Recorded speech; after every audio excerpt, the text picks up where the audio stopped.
የአርሰናል ጉዳዮችን በማስቀደም ነው የዛሬ ፕሮግራማችንን ውድ ቤተሰቦቻችን የምንጀምረው። ከአርሰናል ጋር በተያያዘ በቅድሚያ የብሩኖ ጊማሬሽን ጉዳይ እናንሳ። ትናንትና የኒውካስል ዩናይትድ አሰልጣኝ ኤዲ ሃው ከአርሰናል ጋር ስሙ በትልቁ እየተነሳ ስለሚገኘው ብሩኖ ጊማሬሽ ሰፊ ቆይታን እንዳደረጉ ነው የተናገሩት። ስለዚህ ተጫዋች ቆይታ ጉዳይ ምንም አይነት እርግጠኝነት እንደሌለና እንደማያውቁ ጭምር በይፋ ተናግረዋል። ብራዚላዊው አማካይ ብሩኖ ጊማሬሽ አርሰናልን መቀላቀል እንደሚፈልግ ማሳወቁ ይታወሳል። ኒውካስል ዩናይትድም ለአሰልጣኝ ኤዲ ሃውም ይህንን ነገር በትክክል መናገሩን የሚያሳዩ መረጃዎችን ከዚህ በፊት ወደ እናንተ አደርሰናል።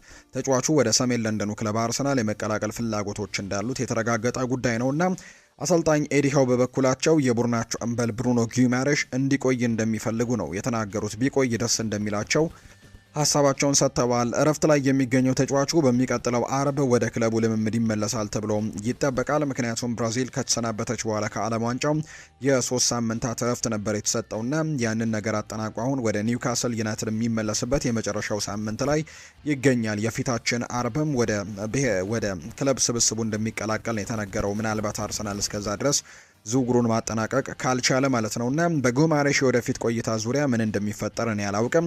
እኔ የዚህ ጉዳይ አካል አይደለሁም ሲሉ ነው አሰልጣኝ ኤዲ ሃው ትላንትና ሰፋ ያለ ጋዜጣዊ መግለጫን ሲያደርጉ ስለ አምበላቸው ብሩኖ ጊማሬሽ ጥያቄ ቀርቦላቸው ምላሻቸውን እንደሰጡ እየተነገረ የሚገኘው።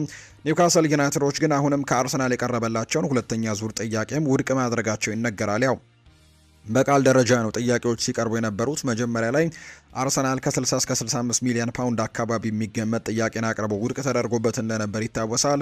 በድጋሚ በቅርቡ ደግሞ የ70 ሚሊዮን ፓውንድ አካባቢ ጥያቄ እንዳቀረበ የሚያሳዩ መረጃዎች ነበሩና ያም ውድቅ እንደተደረገ ነው የመረጃ ምንጮቹ ይፋ እያደረጉ የሚገኙት። ኒውካስል ዩናይትድ ከዚህ ተጫዋች እስከ 90 እና 100 ሚሊዮን ፓውንዶች እንደሚፈልግ ነው እየተነገረ የሚገኘው። አርሰናል ግን ያንን ያክል ገንዘቦችን ይከፍላል ተብሎ አይጠበቅም። ነገር ግን ለመደራደርና ይህንን ዋጋ ለማውረድም ዝግጁ እንደሆነና እንቅስቃሴዎችን እያደረገ እንዳለ የሚያሳዩ መረጃዎችን ነው እየተመለከትን የምንገኘው።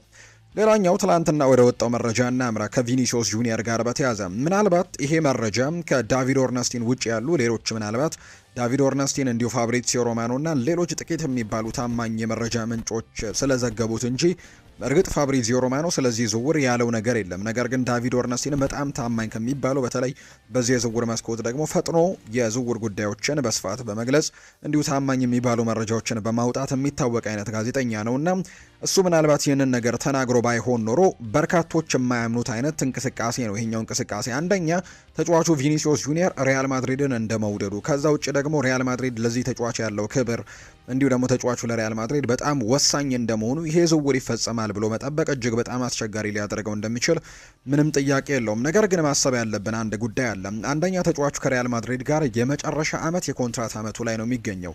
ምናልባት ሪያል ማድሪዶች ይህንን ተጫዋች በዚህ የውድድር ዓመት በክለቡ ቢያቆዩትና ተጫዋች ኮንትራቱን ማራዘም የማይፈልግ መሆኑን አሁንም የሚቀጥል ከሆነ በሚቀጥለው ክረምት የተጫዋቾች የዝውውር መስኮት ይህንን ትልቅ ተጫዋቻቸውን በነፃ ነው እንዲያጡ የሚያደርጋቸውና ምናልባት በነዛ ምክንያቶች ዝውውሩ ሊሳካ የሚችልበት እድል ይሆናል ብለን እንድንገምት ካላደረገን በስተቀር ሌሎች ጋዜጠኞች ቢናገሩት በጣም ከባድ ሊሆን ይችል ነበር ለማመን። ነገር ግን ዳቪድ ኦርነስቲን ነው ትላንትና ይህንን መረጃ ይፋ ያደረገው። አርሰናል ቪኒሲዮስ ጁኒየርን ለማስፈረም እንቅስቃሴዎችን እያደረገ እንደሚገኝ የሚያሳዩ መረጃዎች ናቸው እየወጡ የሚገኙት። በርካቶች አርሰናል ያለበትን ትልቅ ደረጃ የሚያሳይ አይነት የዝውውር መረጃ አድርገው እየተናገሩት ይገኛሉ። ምክንያቱም አርሰናሎች ባለፉት ዓመታት ምናልባት ለአውሮፓ ቻምፒየንስ ሊግ ለመካፈል በጣም ትልቅ ጥረት በተለይ ሚኬል አርቴታ ከመምጣቱ በፊት ያ ነገር ሲሆን እንደነበር እናስታውሳለን። ነገር ግን አሰልጣኝ ሚኬል አርቴታ ከመጣ በኋላ ግን ባለፉት ዓመታት የሰራውን ስራ በደንብ ማስታወስ ይቻላል። ባለፈው ዓመት ደግሞ የፕሪሚየር ሊጉ ሻምፒዮን ናቸው። ከዛ ውጭ የአውሮፓ ቻምፒየንስ ሊግ የፍጻሜ ተፋላሚ እንደነበሩ የምናስታውሰው ጉዳይ ነውና ትልልቅ የሚባሉ የመረጃ ምንጮች በተለይ ሳም ዲን እንደሚናገሩት ከሆነ የአርሰናል የዚህ ተጫዋች ላይ ፍላጎት ማሳየቱ ክለቡ በቅርብ ዓመታት ውስጥ የደረሰበትን የእድገት ደረጃና ምን ያክል ትልቅ ደረጃ ላይ እንዳለ የሚያሳይ መረጃ ነው የሚል ዘገባን ነው በስፋት እየወጡ የሚገኙት። የእንግሊዝ ፕሪሚየር ሊግን ካሸነፈ በኋላ የአውሮፓ ቻምፒየንስ ሊግ ፍጻሜ ከደረሰ በኋላ በአርቴታ ዘመን ከትልልቅ ክለቦች ጋር ሱፐርስታሮችን ለማስፈረም መወዳደር የሚችል ቡድን መሆኑን በደንብ እያሳየ ይገኛል አርሰናልና ቪኒሲዮስን ጁኒየርን ለማስፈረም በጣም ጠንከር ያሉ እንቅስቃሴዎችን ትላንትና እያደረገ እንዳለም ሰምተናል። ምናልባት እንግዲህ ይህንን ዝውውር ለማድረግ እንግዲህ አንዳንዶች ምናልባት ጥርጣሬ ካላቸው ከዚህ በፊት የአርሰናል ባለቤት የሆኑት ጆሽ ክሬንኬ አንድ ሀሳብን ሰጥተው ነበር። ካለፈው ሲዝን መጠናቀቅ በኋላና ይሄኛው የክረምት ተጫዋቾች የዝውውር መስኮት ሊጀመር ሲል የተናገሩት አንድ ንግግር አለ።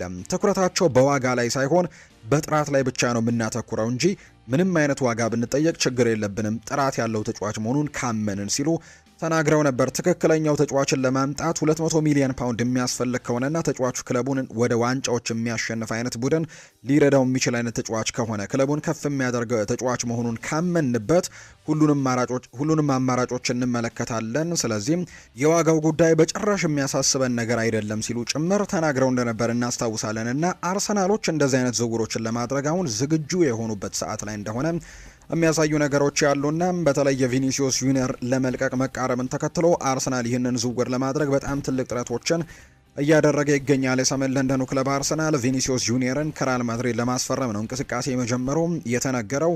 የዝውውሩ ሁኔታ እርግጥ ነው ገና በመጀመሪያዎቹ ደረጃ ላይ እንደሆነ ነው የሚነገረው። የክለቡ ንግግር ከክለቡ ጋር ንግግር ገና አልተጀመረም። ይሁን እንጂ አርሰናል ግን አስተዳደር ውስጥ በሁሉም ደረጃዎች ያሉ ኃላፊዎች ዝውውሩን ማጽደቃቸውና ይሄ ዝውውር እንዲደረግ ፍላጎት እንዳላቸው ነው የተነገረው። አርሰናል ተጫዋቹን የሚገዛበት ሁኔታ ሪያል ማድሪድ ውሉን ለማራዘም በሚያደርገው ንግግር ላይ የተመረኮዘ መሆኑ ይነገራል። ሪያል ማድሪድ እና ቪኒሲዮስ ጁኒየር እስካሁን ከስምምነት ያልደረሱ ሲሆኑ ሎስ ብላንኮቹ እሱን በነፃ መልቀቅ እንደማይፈልጉ ነው እየተነገረ እንደሚገኝ ዘ አትሌቲክ የተባለው የመረጃ ምንጭ ይፋ እያደረገ የሚገኘው። አርሰናል ቪኒሲዮስ ጁኒየርን ለማስፈረም ሙሉ በሙሉ ዝግጁ ነው። እሱ ከፍተኛ ቅድሚያ የሚሰጠው ጉዳይ ነው። በተለይ አርሰናሎች በሚቀጥለው የውድድር ዓመታቶች ፕሪሚየር ሊጉን ደጋግሞ ለማሸነፍ ከዛ ውጭ ደግሞ የአውሮፓም የበላይ ለመሆን የአውሮፓ ቻምፒየንስ ሊግን በበላይነት ለማጠናቀቅ እንደዚህ አይነት ዝውውሮች በቡድናቸው ውስጥ እንደሚያስፈልጋቸው ጠንቅቀው ተረድተዋል። ቻምፒየንስ ሊግን ዋንጫ ለማሸነፍ የሚረዳ የቪኒሲዮስ ጁኒየር አይነት ኮከብ ተጫዋች በቡድናቸው ውስጥ እንደሚያስፈልጋቸው ተረድተዋልና ይህንን ዝውውር ለማድረግ ቁርጠኛ ሆነው እየተመለከትናቸው እንገኛለን የሚል መረጃ ነው እየወጣ የሚገኘው። እንግዲህ ቪኒሲዮስ ጁኒየር ከሪያል ማድሪድ ሊለቅ ይችላሉ የሚሉ ጥያቄዎች በትልቁ ይነሳሉ።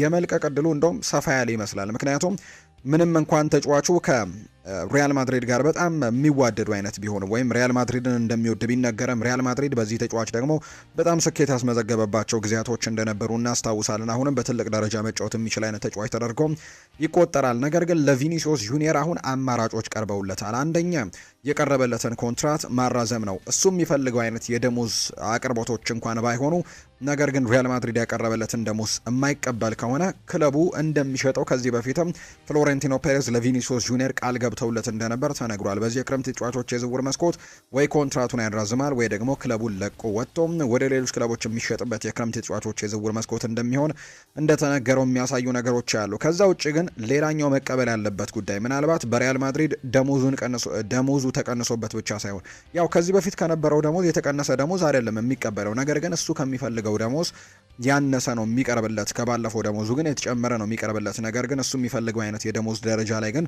እንዳልሆነ ይነገራልና አሁን ላይ መቀበል ያለበት ጉዳይ የሚሰጠውን ደሞዝ ከመቀበል ውጪ በክለብ ውስጥ ከኬሊያን ምባፔ ቀጥሎ ሁለተኛው ተወዳጁ ተጫዋች ወይም ሁለተኛው አስፈላጊ ተጫዋች ተደርጎ እንዲቆጠር ያደርገዋል ተብሎ ይታሰባል። የዚህ ቡድን ቀጣዩ ዋና ተጫዋች ኬሊያን ምባፔ መሆኑን አውቆ መቀጠል ይኖርበታል የሚል አይነት ሀሳብ እንደሆነ እየተገለጸ ይገኛልና ይሄንን የሚስማማበት ከሆነ ነው በሪያል ማድሪድ ሊቀጥል የሚችልበት እድል ያለው። ካልሆነ ግን ክለቡ ሊሸጠው ዝግጁ እንደሆነ እየተገለጸ ነው። በተለይ ሰሞኑን ከያን ዲዮማንዴ ጋር ሪያል ማድሪድ በትልቁ ስሙ ሲነሳ እንደነበርና ይህንን ተጫዋች ለማስፈረምም ከጫፍ መድረሱን ስንገልጽላችሁ ነበርና ይሄ ዝውውር ለመሳካት መቃረቡን ተከትሎ የዲዮማንድ ዝውውር ሁለት ነገሮችን አንስተንላችሁ ነበር። አንደኛ ሪያል ማድሪዶች ማይክል ኦሊሴን የማስፈረማቸው ነገር ያልተሳካ መሆኑን አምነውበታል ወይም ደግሞ ቪኒሲዮስ ጁኒየር ክለቡን ለመልቀቅ ዝግጁ መሆኑን እየተመለከትን ነው ማለት ነው የሚል አይነት ሀሳቦችን ስናነሳ ነበር። ምክንያቱም ለነሱም የሆነ አይነት ተተኪ ተጫዋች እንደሆነ ይታወቃል ያን ዲዮማንድና በዛ ምክንያት ቪኒሲዮስ ጁኒየር አሁን የመልቀቅ ዕድሉ በጣም ሰፋ ያለ ይመስላል። አንድ የመጨረሻ ውሳኔ ይጠበቃል በሪያል ማድሪድና በቪኒሲዮስ ጁኒየር መካከል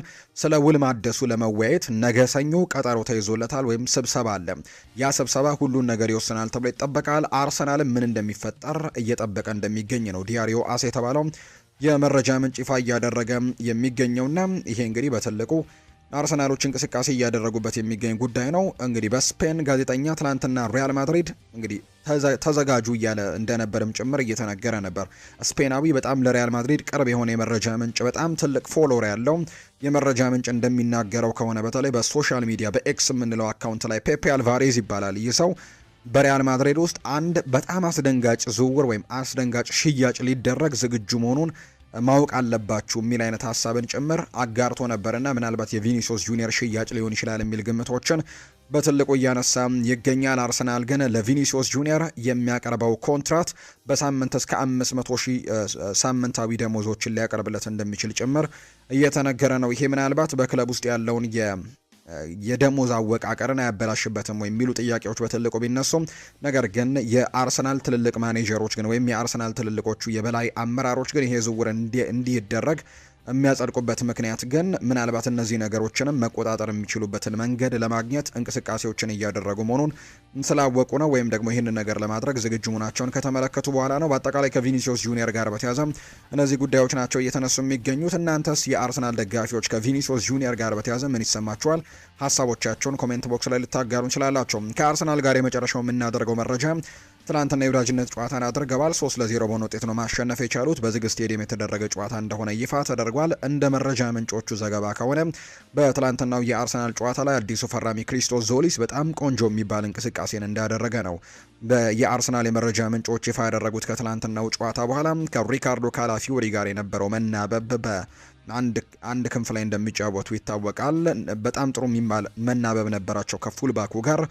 ከዛ ውጭ ደግሞ በጨዋታው ላይ አሲስት ያደረገበትም አጋጣሚ ጭምር እንደነበር ሰምተናልና በጣም ቆንጆ የሚባል እንቅስቃሴን አድርጓል። በቀጣይ ለአርሰናል ከዚህ በፊት እንደገለጽኩላችሁ ምናልባት ሰርፕራይዚንግ ሳይኒንግ ይሆናል ብዬ እጠብቃለሁ። በቀጣይ በአርሰናል ቤት ምናልባት ሳይጠበቁ የአርሰናል ደጋፊው ትልልቅ ስሞችን ማስፈረምን ስለሆነ የሚጠብቁት፣ ነገር ግን ይሄ ዝውውር ግን በጣም ጥሩ ዝውውር ሊሆን እንደሚችል በርካቶች እየገመቱ ይገኛሉ።